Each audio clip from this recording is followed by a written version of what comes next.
Dee, you made me buy a whole bunch of apples this last week.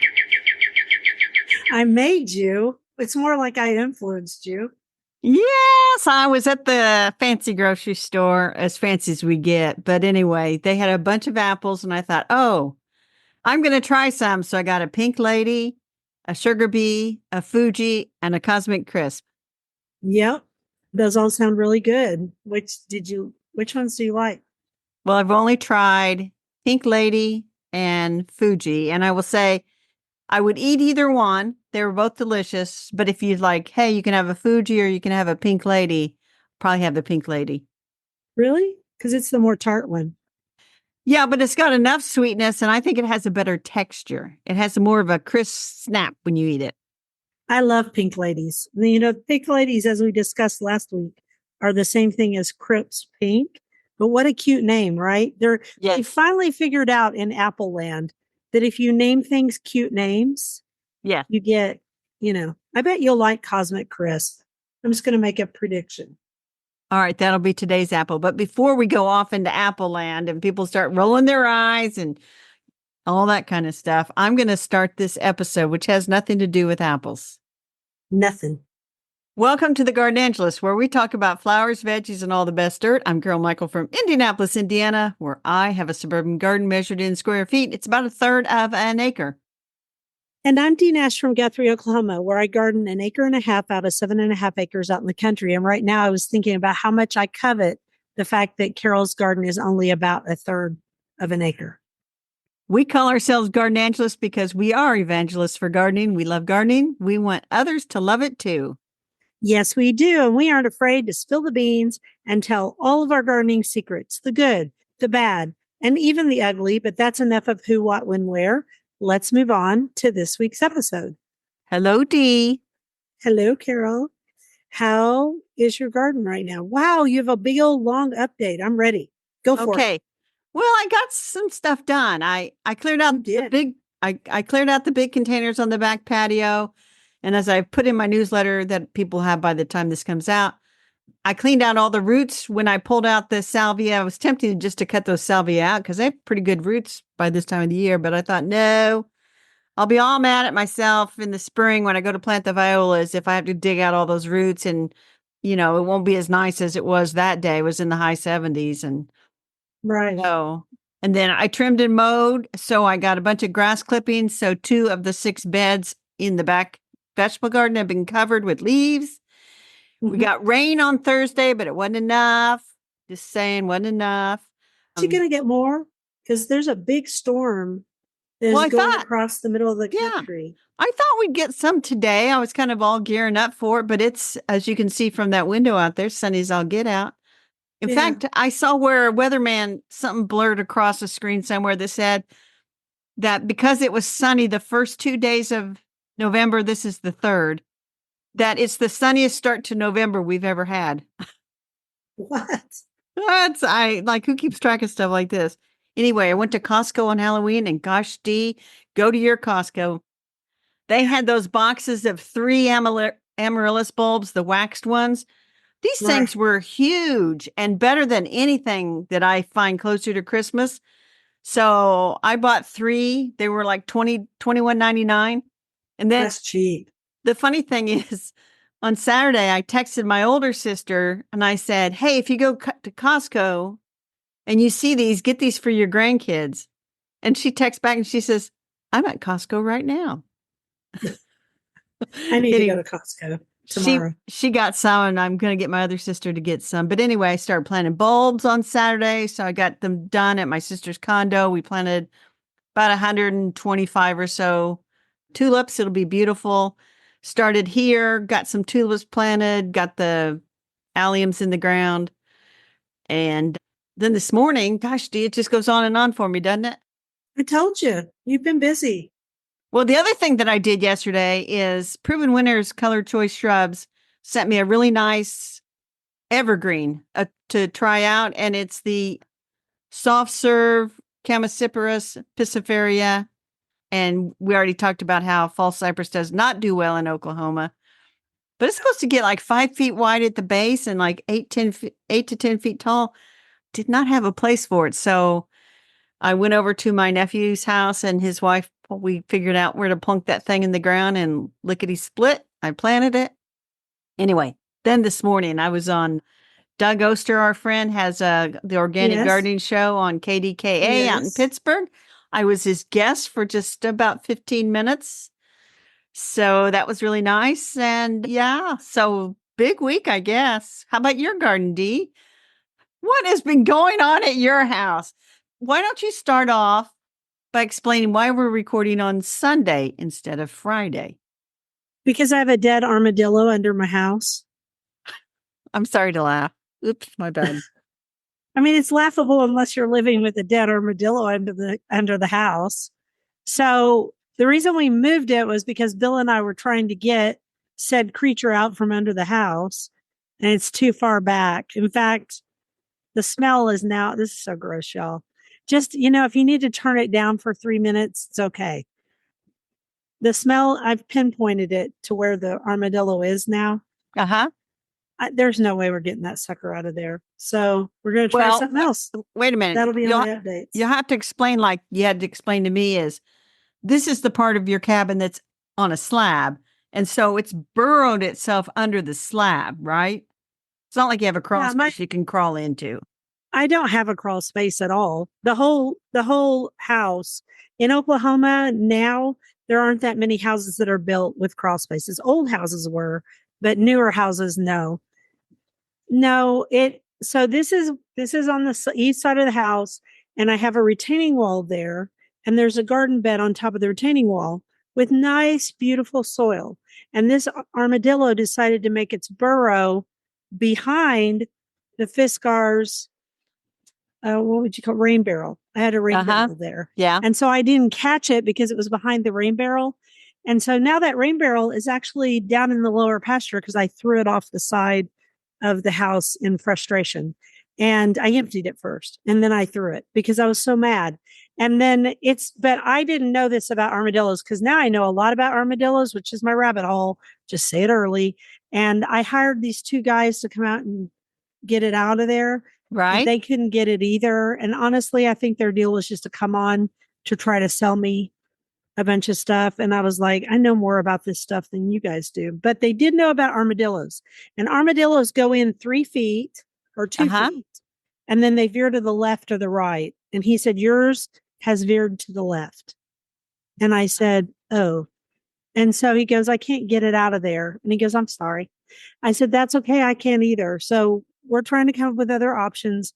But in the meantime, I'm in the living room recording. So it may sound different today because even though I've isolated the smell and managed to block everything off, it's coming up a little bit through the vent in my office, which is disgusting. So anyway, I'm very sorry to have laughed about the armadillo. That is a horrible thing. But it's okay. I mean, it just, armadillos have been kind of a nightmare in Oklahoma anyway. But here's the good news. We got rain. We got copious amounts of rain. Like we didn't. I'm jealous. 3 inches, and now it's raining again. And it's going to rain all the way through Monday night, off and on. Wow. The bad news is a bunch of people in Oklahoma on the south side of Oklahoma City and in, I almost said Nuwala. Well, I think they did hit Nuwala too. Anyway, these won't mean anything except for to people in Oklahoma, but there are a few towns that got hit by tornadoes. I slept through the whole thing last night. So my update is been working on the armadillo issue. And then just before recording, I ran outside. You were like, I thought you were going to be here. And I said, I'm sorry. I ran outside between rainstorms because it is raining. And I planted some carrot seeds and some beet seeds in my cold frames because they should come up, kind of grow over the winter. Right. And then be here in spring. That's the plan. And then I already have some lettuce in that one cold frame. So there I put them between the lettuce. And then I also planted a whole bunch of, 2 more big bulbs of garlic to add to my other bulbs of garlic. Because the last 2 years, I've really enjoyed my garlic. And I cannot grow enough because I use a lot of garlic in my food. And then let's see what else. I've been watering the greenhouse plants. I did lose a few cuttings because it was just so hot. It was 114. in the greenhouse, even with a fan. That's Because, hot. it just now got cooler. And then I ordered 2 gardening books off of Thrift Books today. Dee, And they're old ones, of course, because they're off of Thrift Books. They're on kitchen gardens. And I don't know why, but they just appealed to me. And there were ones I didn't know. oh my goodness. Oh, my goodness. My goodness. Well, Let's it gives play us something to do, Carol. It gives us something to do, something to be on our bookshelf. yeah. Let's play favorites. Okie doke. You go ahead. So my favorite this week is the Amsonia out there that I always complain Beautiful. about when I have to cut it back in the summer to get the Yeah. seeds so they don't self-sow. It is It's beautiful. pretty right now, right? Pretty golden yellow. I actually wrote a blog post about it, a short one, and it's really, really stunning out there. And I'm like, well, that's why you get to stay around every year. Plus, it's the dickens to dig out. But anyway, that's my It's favorite. impossible. Let's just admit Amsonia. it. Impossible to dig. No, it's not impossible. I dug it out of the one area that I didn't want it a couple falls ago. Gosh. Mine is, I don't know, 3.5 feet by 3.5 feet. I don't know how I dig it out. You And just it's start got a digging. root system. I ain't digging that sucker out. Well, it took me a couple of times. I mean, I didn't go out there one day and shove a shovel in the ground and pop it out. I mean, No, obviously not. I dug and dug I'm still and dug. thinking about getting rid of my front 2 beds that face the street. And if I do that, then I'll have to dig out an Amsonia. Darn it. Okay, so my favorite this week is a really silly early amaryllis. That's a dwarf amaryllis. Uh-huh. It's growing in a pot in my window, and it came early, and I went ahead and potted it up. And now it's probably going to flower in November, which was not really my plan. But you know what? I need color in November too. So who cares? Sure. Who cares? I mean, I got those waxed amaryllis, and so we'll see. I think they'll I'm be going to go in December. Tomorrow. I'm going. Well, those Yeah, have but- been timed, right? So By the time our listeners hear this, they might be sold out or they don't have a Costco near them. Anyway, they were just a great deal. That is a great deal. So our question of the week is, should I empty out all the soil in my containers and start with fresh soil next spring? Well, in garden communication, they would tell you yes, because that's the standard. They say start with new potting soil every year. I personally think it's a little wasteful. I think it's a lot wasteful. I think if it's a small container, if it's a small container and the roots just go all the way out the drainage hole and stuff, and the soil is all compacted with roots, it's probably just going to come out as a big lunk, and you're going to put new soil in that. But like these big containers I have that are like 18 inches across, no. I mean, if it gets a little nasty, I'll scrape some of the top out and then I'll put some new in there and mix it up. But I am never going to be starting with fresh, brand new potting soil from top to bottom. And the thing was, people said that because it cuts down on bacterial problems and stuff like that. But you know what? When I pull my stuff out of my pots on the back deck, which are great big, about a third of the soil comes out with the roots. Right. And then I go toss those on the compost pile so I don't waste anything. And then I just put back the top third or 2/3. It just depends on what comes out. Exactly. And then I don't worry about it. The second part of this question would be, do you put anything in the bottom of your containers to take up some of the room for the soil? Do you do that? No, generally not. No. I mean, you can end up holding water down there and then you're super saturating the soil and you don't realize it. So that's never good. So I usually go top to bottom with potting soil. Me too, because it drains better. And there's been a bunch of studies. And actually, Joe Lample, he showed one time where they did a demonstration of that. And it does drain really fast. And I get that question a lot because of the Vago beds that I use in my kitchen garden. And I just used my old potting soil from my other smart pots, and then I topped it off. But some people do use hugelkultur, which we've talked about before. Right. And that's where you put in layers of like rotting wood and not treated wood. You want it just rotted wood, sticks, leaves, and that, and then put the topsoil on. My sister did that in her raised beds. And I told her, I says, as that decomposes down there, you're still going to have to add potting soil to the top every year. Sure. So she's doing that and realized that for the most part, I mean, she's pulling the crops out every year, but she did put strawberries in one. They sunk down after about a year. And I'm like, we should take the strawberries out. And Lift the strawberries. Yeah. yeah. But I have that problem in my garden beds anyway, because there is a lot of decomposing matter, composty stuff. And so I just add more on top, and it's okay. I've already thought of next week's question that has to do with containers. So All right. Well, we'll remind do me after we're done. I'll ask you and you'll say, I can't remember. Anyway, I'll do a quote and we'll get started. Leave everything you do, every place you go, everything you touch a little better for your having been there. And that is Dame Julie Andrews. Very nice. Very nice. Our flower topic today was, and I don't know how we came up with this, is persistent perennials. And so we're thinking about perennials that stay year in and year out, and they don't just kind of quietly disappear, because there are perennials that quietly disappear and you're like, where'd that go? I used to have that. Yep. That happens quite frequently here. And people think that I don't kill stuff. I kill stuff. Well, no, wait, but back up. It could be that plant was just like a 3-year wonder and they only last 3 years there. I would say there's a bunch of that here. Gaillardia is one of them. But that's not what we're talking about. We're talking about the ones who are persistent, the ones that hang out with us and just become a part of our garden for the rest of our lives. And the first one is exactly the one I was thinking about. Phlox. Tall garden phlox. Yes. Yeah. Some people might think it's old fashioned, but once you plant it, it will be in your garden and it will come back every year.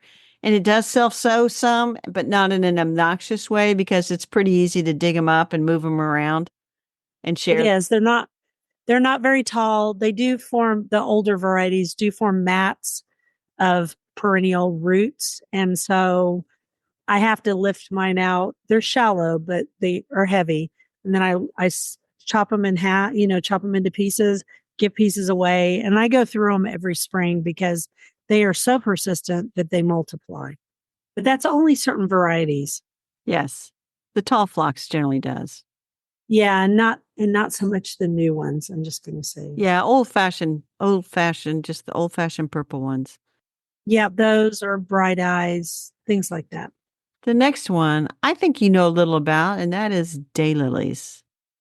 Yeah. Okay. So daylilies, there's only a couple of varieties that have rhizotomous stems or rhizotomous roots. And those are usually the orange ones. And those you couldn't kill if you tried. In fact, well, you're thinking about ditch lilies. I'm sorry I planted those over there, and I still wonder if there's time to dig them out this year. But regular old daylilies, well, you'll have it forever. I've never had a daylily just die out on me. Oh, I have. If they're really expensive ones, they'll die right out on you. Oh, okay. If they're good standbys, they will. I just thought we should mention the ditch lilies, which are also Hemerocallis. They're all in the same genus. And so, as long as my advice is, if you want to get into daylilies, you choose ones that are tried and true in your area. So if you have a daylily farm, great. You're like Carol, so lucky. Or if you have friends who grow them, go to their houses and see what do well at their houses. That's how I got a good start. I went to Wanda Fuller's house and, she had really good ones. She sold me a few and we went on from there. So, and now I divide them and I kind of move them around. Yeah. And I was thinking about the Stella d'Ora. Yeah. And okay. I don't like them either, but they plant those in, shopping malls and outside office buildings, and because it is hard to get rid of them. Yeah. Another one in that same group is Happy Returns. It's a really good one that blooms. It actually has rebloom. So daylilies are a very persistent perennial unless you buy a $200 one. Only now those $200 ones are $500. I'm not pay that. I can believe that people would pay $500 for a daylily, but I will tell you that I am not spending $500 for a daylily. No, me neither. I've never spent that. No. All right. So the next one is peonies. And the other day, Megan came out and she said, "What is wrong with your peonies?" And I turned and looked and I said, "Oh, they have powdery mildew." And she goes, "Mom, you got to spray that. You got to do something." I said, "Oh, heavens, no." I said, it's the end of the season. They'll be dead in a few weeks. The top foliage will be, and then I'll just pull that foliage off and start over. So, in spite of the fact that peonies occasionally get botrytis or they get, powdery mildew, it doesn't really hurt them. It just doesn't look good. And they will last up to 100 years Oh, in yeah. one spot. They're our state flower, and I'll tell you, it doesn't matter. They will have powdery mildew. They will have botrytis blight, and you just cut them back all the way to the ground. And I think that's something I could probably do this week. And Yeah, you then could do it right now. they'll come back and they'll be just fine. But you're right. They last a long time. In fact, I think they made the peony the state flower because it's like every farmhouse, every house had a peony. Yeah. And it's one of those ones where you might go out in the country and see the foundation of a house and the house is long gone, but the peonies are still going strong. And the ditch lilies that are probably planted nearby because they're kind of the same time period. So I just ordered 3 new peonies and they got here this week, and I'm going to go out and plant them after we record. So catmint. Now it's interesting you bring up catmint because I'll be honest, I have a little bit of trouble with catmint. I think my soil is a little heavy for it. And so sometimes it will die out on me. If I had a really dry garden that was really well draining, it would do great. And that's what I suggest it for when people ask. And it's got sort of a grayish leaf, which kind of, to me, always says, put this in a drier location. Yeah, dry sun. And I think one of the other things to do to keep it being persistent is to, once that first flush of bloom is done, then cut off that bloom, and then it'll really put its power back into the plant, and you'll have a bigger, healthier plant. I think so. I think you're absolutely right.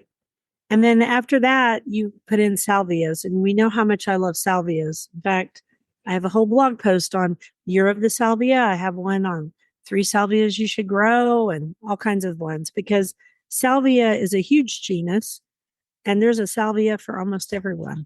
There is. And we're talking about the perennial salvias that you plunk right into the ground. And variety names do not come to me quickly, and I didn't write any down. I know that. Would you like some help? Well, sure, Dee. I was going to say May Nights is one that I have and I will have forever, but it's not the best. East Friesland is another one. Okay. Not my favorite. There's a really cool one that's called Henry Dulberg. Uh-huh. And it came out of Texas, and it's part of the Salvia farinaceae class, but it is very hardy. Might even be hardy to your garden in a sunny spot on the west side of your house. It's a good one, easy to grow. There's a lot of different ones out there. Victoria is another one that's very hardy here. So if you find one that's nice and hardy, just get a good variety because, like we said, this is a persistent perennial. This is one that you're going to have it for a while. Oh, and we forgot to mention the meadow sage, which is part of that same. So aren't those Nemorosa, Salvia nemorosa? And those are also very, very hardy too. So by the way, the clock does chime. Sorry, I'm not usually in the living room. It is 11 o'clock. It's high noon here. You do a quote. You do a quote? Okay. Yes. When everything is feeling overwhelming, make your bed. When you're not feeling in love with your body, eat a nutritious meal. When your head is full of thoughts, write them down. When your body is feeling tight and stressed or you're feeling anxious, take a walk. When something is on your heart, speak the words. When the dream is always with you, take a small step. Sometimes a simple action can help you reset. It can move the energy and change the mood. It can help you see something a little differently. It can feel like an exhale. And when things are a little hard, there's nothing better than getting into a beautifully made bed at the end of the day. And that's by a lady named Lisa Buscombe. And I saw that and I thought, oh, that's perfect for this week. That is perfect for this week. Yeah, it's an overwhelming week.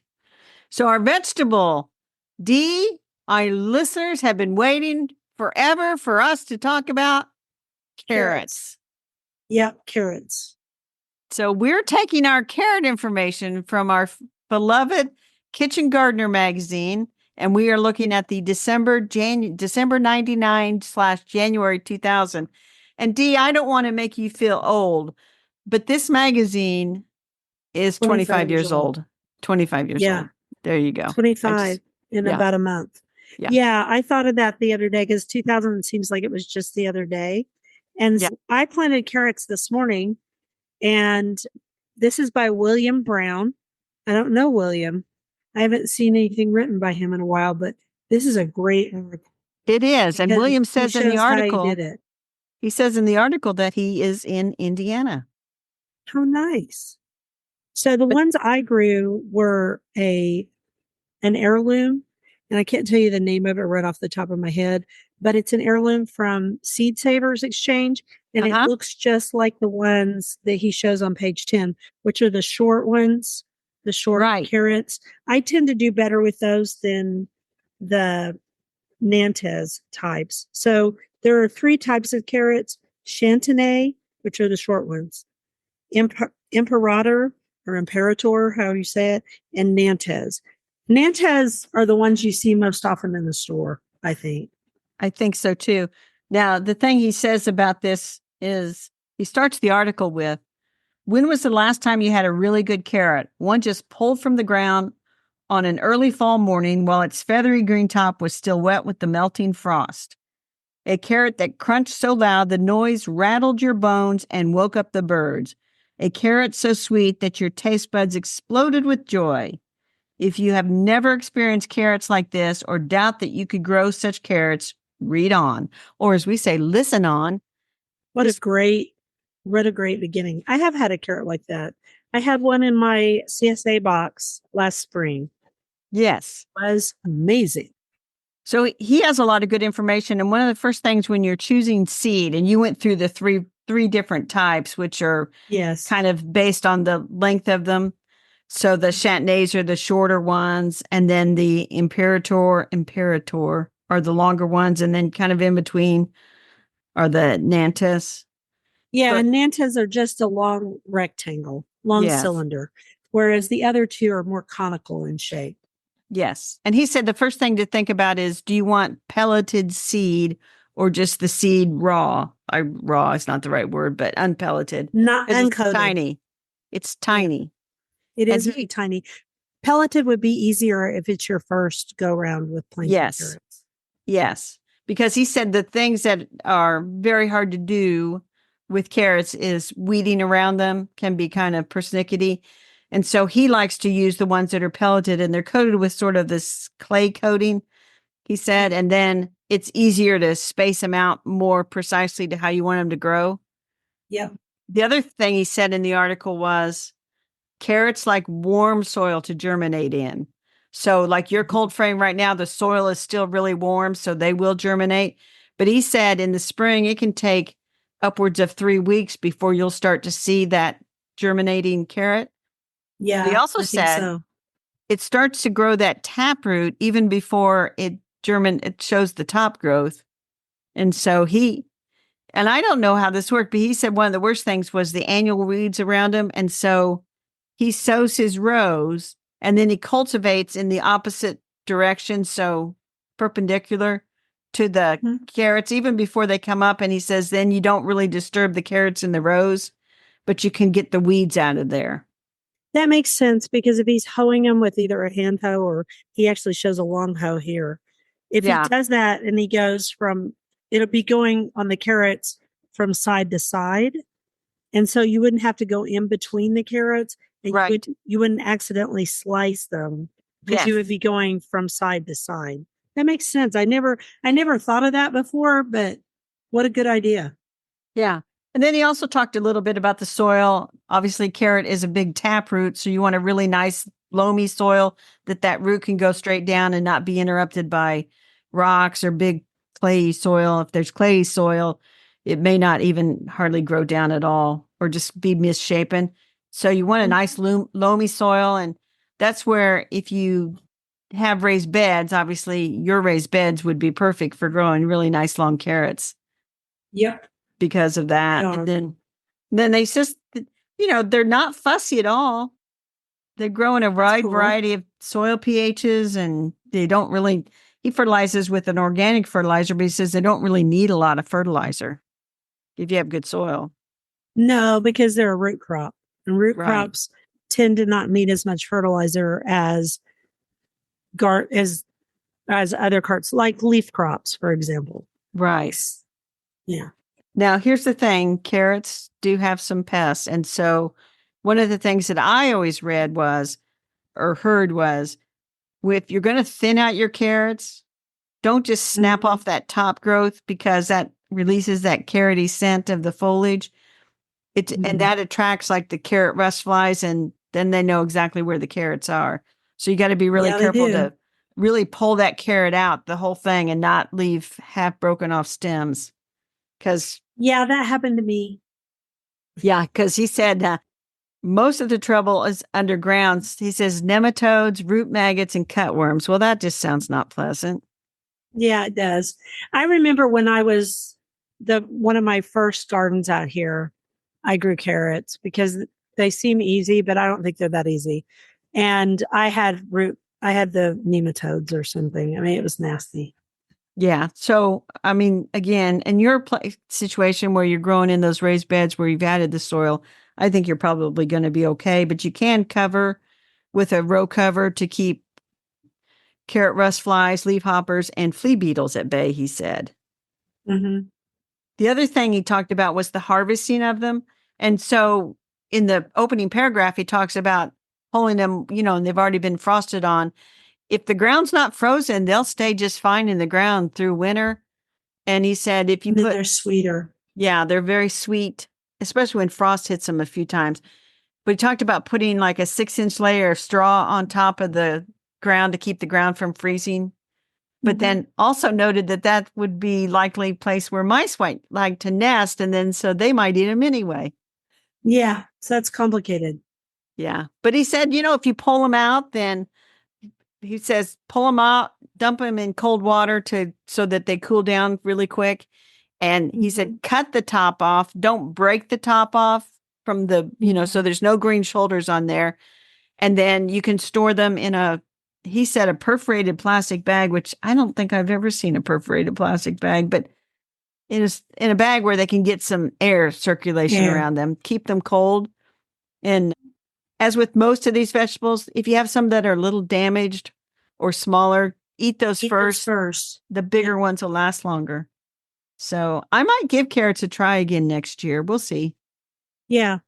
They're a long crop. They aren't as long as parsnips. Parsnips take longer. I've done both lots of times, and I just buy parsnips at the store. It's too much work. But carrots, I grow them every few years. This year, I'm growing them again. And no, I didn't use pelleted seed because I didn't even think about it. I wish I had. So I'm going to use pelleted seeds. So he's got a couple of recipes here. Do you like carrot cake, Dee? I love carrot cake. I love carrot bread. I love carrot this, carrot that. I'm big on carrot. Oh, and let me say one other thing. It's like, well, that's a lot of work to grow carrots.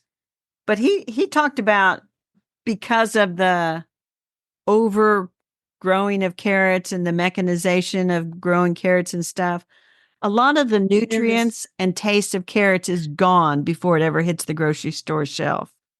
Yeah, they don't taste like much. You can grow like organic carrots, and it helps a little bit because they don't tend to be stored as long. Right.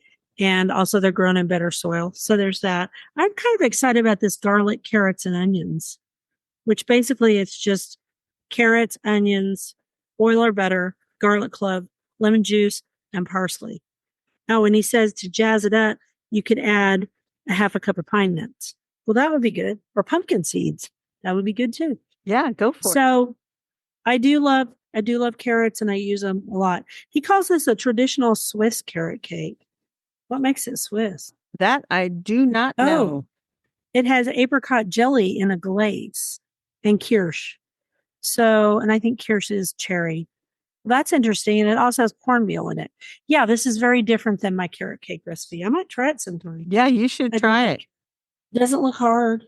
No, it doesn't look hard at all. It looks like they use cornmeal or corn flour. Doesn't have even wheat flour in it.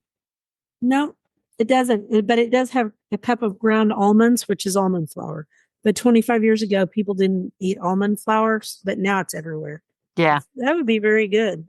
Maybe I'll make that for Thanksgiving for something different. That would be very delicious. So anyway, that was carrots. And we thank our listeners for waiting so long for that topic. Yeah, sorry. Karen, we don't do them all the time. So you have a quote to do. I do. Slow living is a curious mix of being prepared and being prepared to let go, caring more and caring less, saying yes and saying no, being present and walking away, doing the important things and forgetting those that aren't. And that is Brooke McClary. I don't know what she wrote.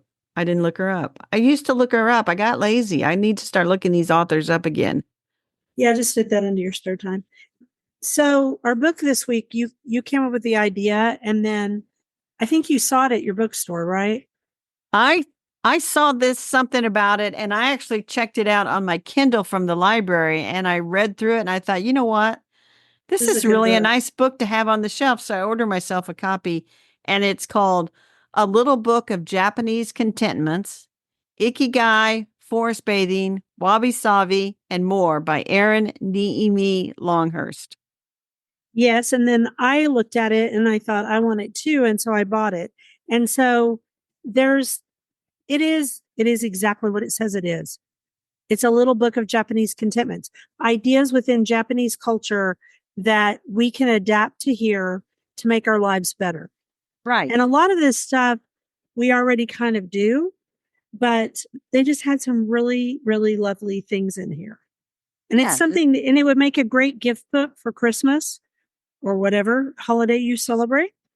And I don't know. Well, let me just describe it. Yeah. The opening quote is, with this book, I want to inspire and provide guidance on ways to enrich and complement your lifestyle through a new lens. And so it's basically in 3 sections. There's the heart and mind, and that's where she talks about Ikigai, which is purpose, Wabi Sabi, which is the beauty of imperfection and impermanence, finding beauty in imperfections. And then she's got Karada, which is the body, and that's about flower arranging with the Ikebana, food, tea, hot springs and bathing. She's even has things on calligraphy, penmanship, and then how to form the habits. And so you go through here, and it's kind of instructional. So she just doesn't say, oh, Ikebana is a way to arrange flowers in a Japanese method. She actually has some information, and she has suggestion of tools that you might get and flowers that you might try. And let me say before anybody says anything, Ikebana is something that people study for years. Yeah. There's a woman in my garden club. She studies Ikebana from when she lived in Japan. She still goes back periodically for Ikebana classes because it's very serious in Japan. Yeah, and they have Ikebana masters, and then there's recipes in here. So, and there's information about the different types of tea and tea ceremonies, obviously, which is a big part of Japanese culture. And so it's just a really nice book, and one to sit down and think about how could I quiet things down a little bit? How could I live with a different sense of purpose? And like she says, see it through a new lens. So, and now some of these recipes I'm not going to try because I don't eat sushi, but. So go to page 104, and I love sushi, but I'm going to let the sushi masters make it for me because I don't want to. That's the one place I go out to eat. And I might tonight, just in honor of this book. So this is the science between Shinrin Yoku. And it says Shinrin Yoku is not just hippie new age nonsense. The benefits are backed up by science. Hooray for book facts. In addition to confirming that a good walk is good for your cardiovascular health, studies have looked into some of the other advantages. Shinrin Yoku has been shown to lower the concentration of cortisol, your stress hormones, as well as pulse rate and blood pressure. And part of this can be attributed to the fact that trees release compounds called phytoncides. Thank you, phytoncides, which you would inhale during a walk in the woods. A study in 2009 found that phytoncides help to increase and stimulate the activity of white blood cells called natural killer cells. These cells help fight infection and are critical for a healthy immune system. And the smell of cedar can apparently provide some positive effects too. So and that's about forest walking. but just walking in general. Anyway, I love the idea of several small Japanese rituals, and I just think it's a lovely little book. She has a whole thing in here about planting succulents and Yeah. how to arrange them in a bowl. I mean, it really is just a lovely book. It's beautiful to look at. It would make a great gift.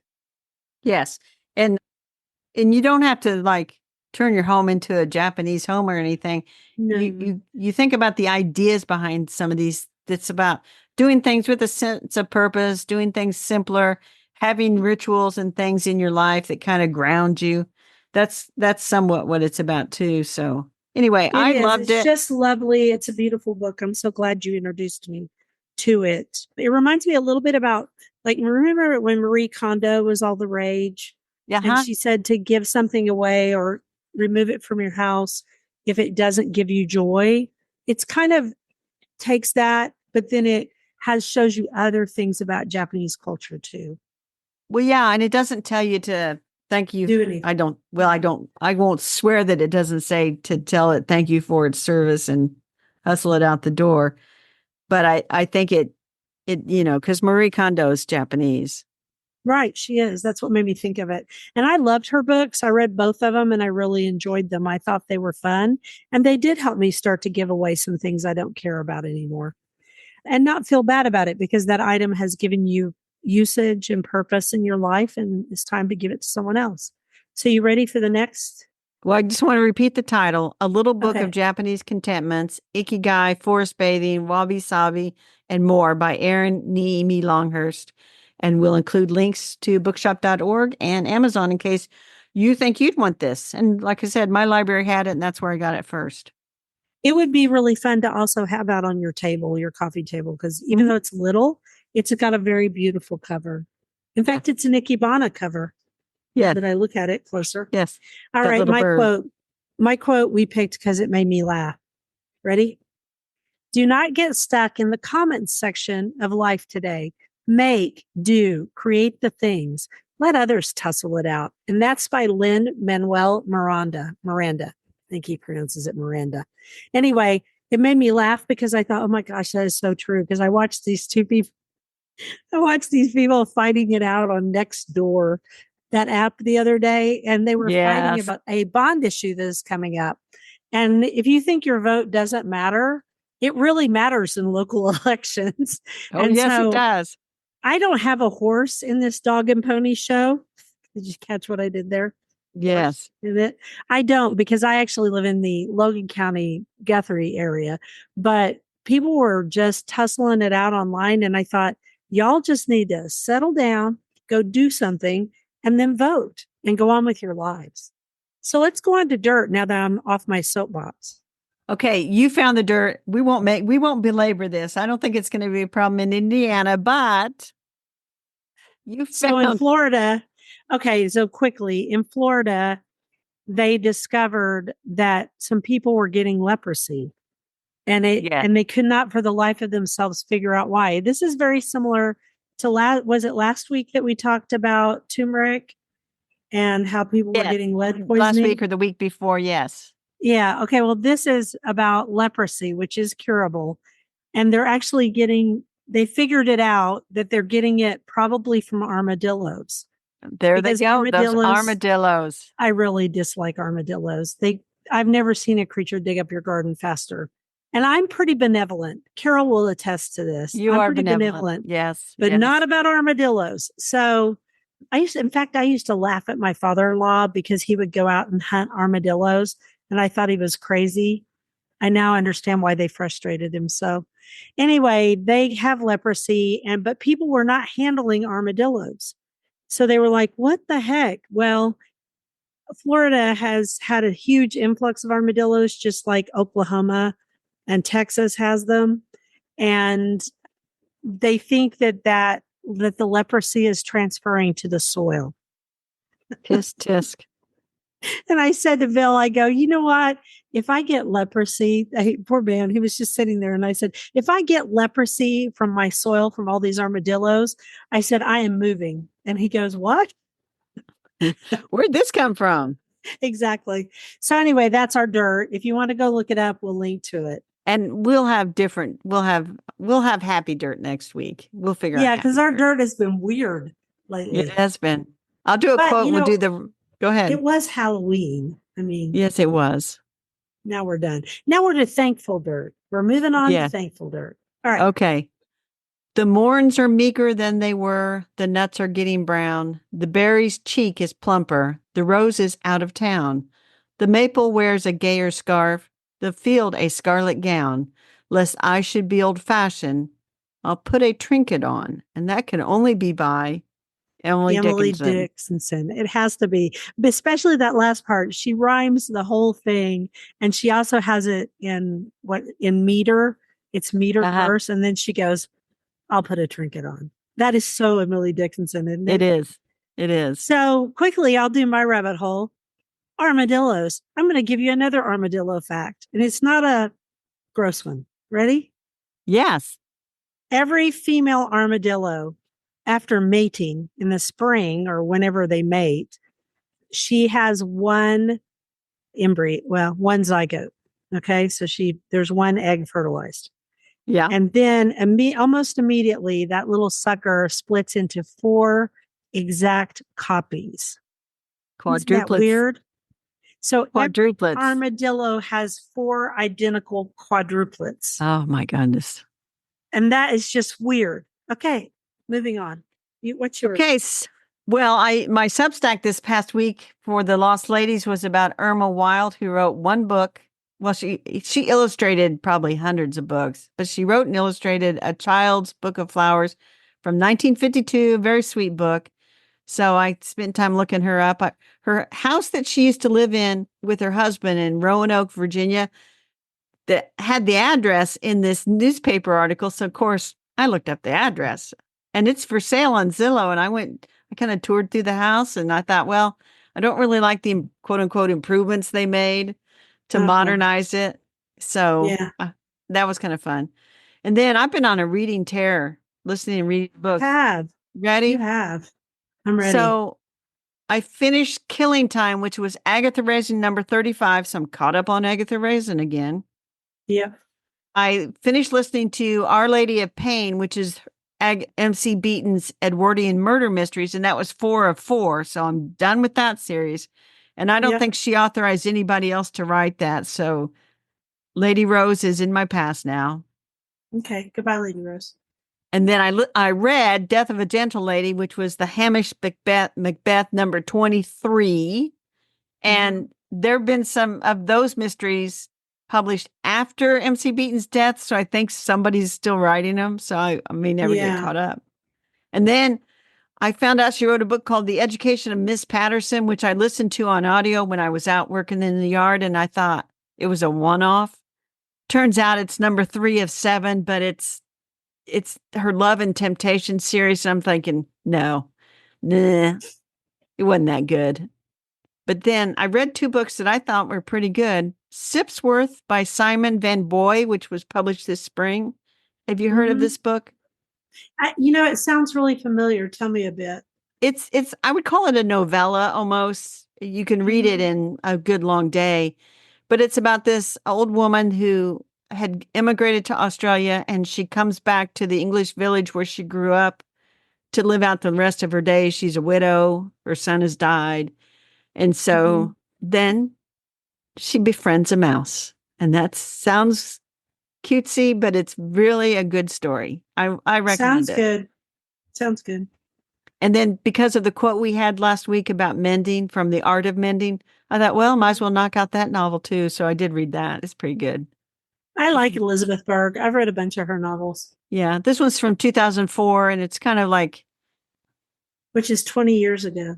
Yeah. 2 sisters and a brother. And they're, the one sister has a different recollection of their childhood than the other 2. And so she's wanting to talk to the other 2 about what happened in their childhood. Did they know this stuff was going on? And so hers are always a mysterious element and usually involve families. Yes. So that's kind of her style. Yes. And so, it's like, well, that's interesting. And then because I'm trying to catch up on books I should have read in middle school. Or I did listen to Alice's Adventures in Wonderland while I planted It's bulbs really different yesterday. than you thought it is, isn't it? No, it's No? kind of what I thought it was, and I was looking for a quote to use in my newsletter today, and I found one I liked, but one of the links to that quote says, "Hey, I can't find this in the book at all. It's always attributed to Alice's Adventures in Wonderland," but he says, I'm not finding it in any of the books about Alice in Wonderland." Huh, So I because there's thought, several. Yeah. yeah, so it's It's a one of little those bit things. like Oz, the Yeah, Wizard of that Oz one's is different. I several know that one's different than the movie. more grown up than the movie, but so is Mary Poppins. There's a whole series Yes, of Mary Poppins books. yes, They're much more grown up too than you expect. Well, than I expected them to be. So yes. there you go. Anyway, so reading continues this I week. read most of the Aeneid. Thank you, Dee, for getting through that. Mhm. I'm not through it. I'm on book 8. There's 12 books, but I'm Oh going my to get God. through it this week. And we had a great discussion about it in Well Read Mom, which I didn't really expect us to, but we did. And then I also finished that Kennedy book. And guess what? I wanted to be sure and tell you this on the podcast. Remember when we talked about Debo, who was the Duchess of Devonshire? Yes. Devonshire. So Kit Kennedy, who married an English lord and who died, She was going to She be was- the Duchess before they died. she was really good friends with Debo. Yes. She really Because- was. They were Yes. Debo married the younger brother. And so Kit Kennedy was going to become the Duchess of Devonshire. And then her husband died in World War II. yeah, who died at the beginning. Yes. And so then she ended up dying in an airplane crash later. But yeah, so Debo just thought she was marrying the younger brother and they were going to go off and live in the country somewhere in a little house. And she ends up being the Duchess. Yes. No. But there's more to the story of she and Debo. So Rose Kennedy was furious with Kit for having an affair with someone and marrying someone who was divorced. And then also because she was going to marry this lord or had married him. I don't know. Anyway, so she wouldn't come to the funeral. So her dad, Joseph Kennedy, who's really a jerk, but in this particular instance, he's not. He comes over to bury her. And Debo is the one who ordered her gravestone, helped bury her, got it all arranged, and she did the inscription. And Joseph just showed up. And then her mom didn't. And none of the other kids could come over, none of her siblings, because the war was raging. It was really, really dangerous. Yeah, because I think what happened was Rose Kennedy got mad at Kit the first time because she married the presumed heir to the Duke of and he was a Devonshire. Protestant. He was Protestant. And then he died in the war, and so she was a widow, and then she was going to marry somebody that was divorced.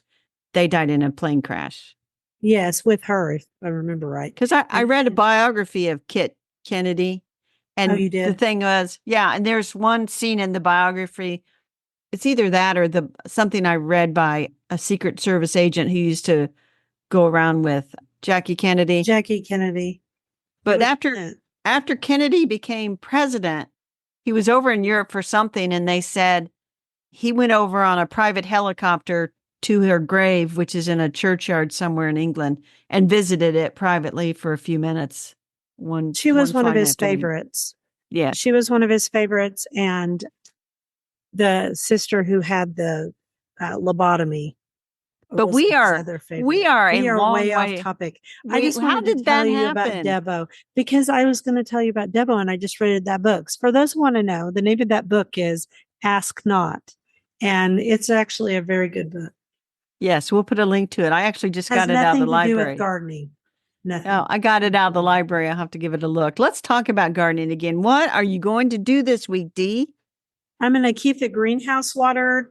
And I may have to bring down the propane tanks because that guy still hasn't dug the line for the big propane tank. And then I'm going to run over to Lowe's after this podcast and buy some lime to put beneath Mhm. my house. And my husband's plan, I hope this goes okay. We have a little bitty DeWalt blower, and he's going to try to blow that lime down where that creature is so that we can not smell it. That the lime will absorb the smell. Yeah, it also helps it decay faster. See, we're back to disgusting. You tell us what you're doing. Well, I was going to make fun of you because, like, why are you watering your greenhouse? Why don't you water the plants in the greenhouse? That's what I will be doing. Okay, Okay. moving on. Okay, so I'm going to round up everything on the patio and get it all stowed away for winter. I'm going to mow up a bunch of leaves. I'll probably do that tomorrow, I think. I need to tend to some houseplants and cuttings, and I will finish planting bulbs this week. And it's going to be an interesting week. We'll all get through it. Yeah, I'm going to plant bulbs in 2 weeks. There you And go. yes, guys, if you all haven't figured out, it's election week, and everything's going to be okay. But more importantly, Dee, this is our 51st episode of this season. Wow. So next week will be the last episode of season 6. So we'll have to think of something special. And in the meantime, we want to thank everyone for listening to the Garden Angelus. We wouldn't have made it almost 6 years without listeners. I hope you've hit that subscribe button so you don't miss a single episode. We publish every week on Wednesdays at 12 a.m. Eastern Time. And if you subscribe to our free Substack newsletter, you'll get a link to listen to the podcast early. And if you want to help support us, use our affiliate links. If you buy something after clicking through on them, we're in a small commission and it costs you nothing. Or you are welcome to set up a monthly subscription through Buzzsprout, or you can make a one-time donation through PayPal. And I want to say a special thank you to the person who just sent us a very generous donation through PayPal. You know who you are, and I so appreciate you, and so does Carol. I very much appreciate you, and we thank you to everyone who has also contributed to us. It helps us pay for podcast hosting. It was lovely to chat with all of you over the garden gate. Bye until next week. Bye, everybody.